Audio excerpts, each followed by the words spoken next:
Et du coup, qu'est-ce que j'en pense? Déjà, avant de commencer, comme je l'ai dit, c'est une adaptation. Est-ce que c'est une copie pour autant? Non, pas du tout. Donc comme c'est une adaptation, on va avoir les éléments principaux, ce qui est normal, mais c'est dit par l'autrice ou l'auteur, je ne sais pas. Là où je veux en venir, c'est que il l'a dit lui-même que il va quand même apporter un développement différent pour les personnages, il va vraiment essayer d'apporter sa petite touche, sa petite patte, et ça peut être vachement intéressant. Maintenant, est-ce que le manga m'a donné envie de lire le roman? Totalement. J'ai vraiment envie de découvrir le roman alors qu'il n'y a qu'un tome. Donc déjà, le but du manga également, qui est malgré tout de remettre en avant le roman, ça a marché. Bon, est-ce que je vais le faire? Je sais pas, mais je pense et je songe réellement à m'acheter le roman. Bref, maintenant pour parler vraiment du manga. On va parler vite fait du vocabulaire parce que j'ai vraiment envie de parler de l'opéra en tant que tel à la fin parce que j'ai vraiment envie de développer ça, mais en termes de vocabulaire, vous savez, j'en ai beaucoup parlé sur les récits de musique, etc. parce que ça reste quand même ma spécialité, mon domaine, là où j'excelle entre guillemets le plus, vraiment avec des gros guillemets.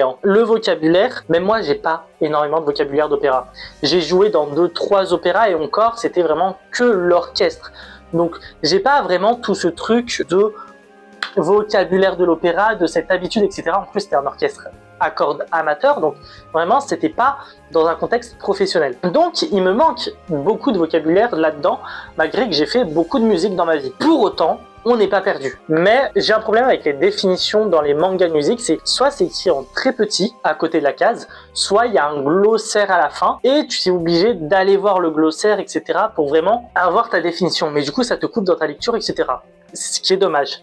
Là, du coup, pour le fantôme de l'opéra, ce qu'ils ont fait, c'est que ils ont pris des termes et ils les ont définis en fait dans des petites cases. Je vais essayer de vous en retrouver une directement sur les planches. Et ça, je trouve ça vraiment intéressant. Voilà, je sais pas si on voit, mais sur cette planche, par exemple, il y a une petite case avec justement la définition de ce que c'est qu'un récitatif. Je vais pas vous le définir là maintenant parce que ça n'a aucun intérêt, mais ça, j'ai trouvé ça super intéressant, super bien fait, et ça te coupe pas dans ta lecture. Personnellement, moi, ça ne me l'a pas coupé.